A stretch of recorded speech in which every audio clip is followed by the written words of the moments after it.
etc. Est-ce que tu peux nous expliquer un peu comment tout ça a commencé, quel a été le début du parcours et nous donner un peu peut-être les grandes étapes jusqu'à aujourd'hui? Ouais, avec plaisir. Donc oui, effectivement, je me suis lancée en tant que freelance à 36 ans, il y a 3 ans. Et les 10 dernières années, avant que je me lance, je n'avais pas travaillé. Ok. Je faisais de temps en temps des events. En fait, je bossais un peu dans l'événementiel à Monaco. Mais pendant 10 ans, je me suis dédiée à mes enfants.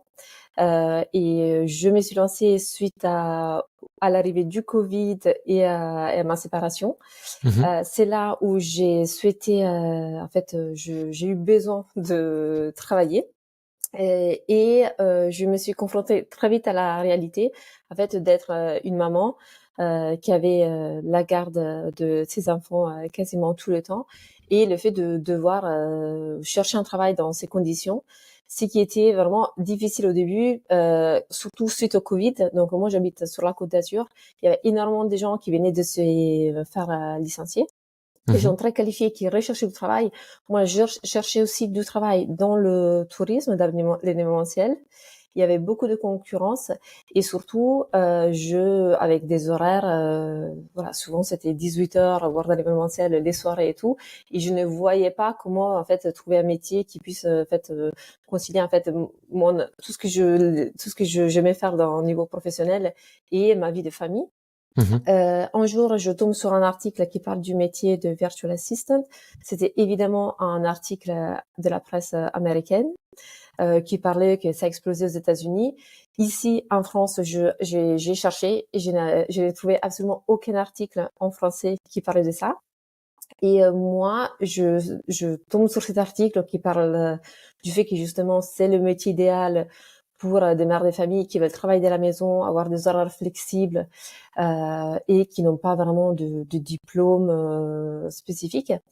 Et moi, tout de suite, je tombe amoureuse de la définition, enfin du métier. Je crie sur mon CV que je suis virtual assistant le jour même.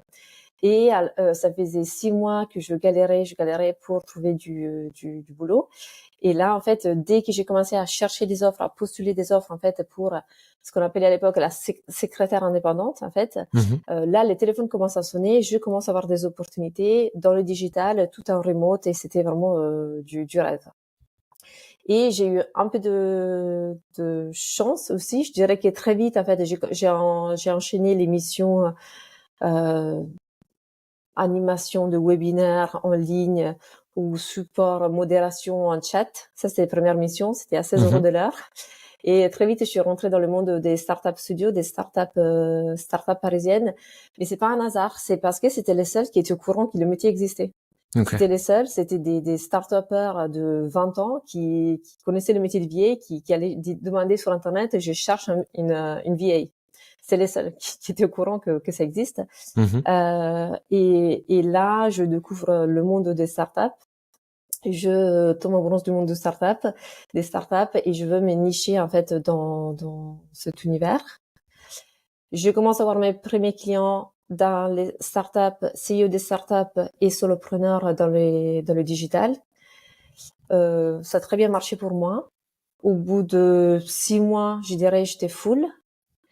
Et j'ai jamais eu l'idée de monter une agence. C'est arrivé tout naturellement. J'ai commencé à vouloir trouver une personne en binôme pour travailler avec moi, à qui déléguer certaines tâches pour pouvoir accepter plus de clients, puis une deuxième personne, puis une troisième personne, jusqu'à qu'on arrive aujourd'hui, 2 ans après, où on est entre 15 et 20 personnes dans l'agence. C'est génial. Moi, je me souviens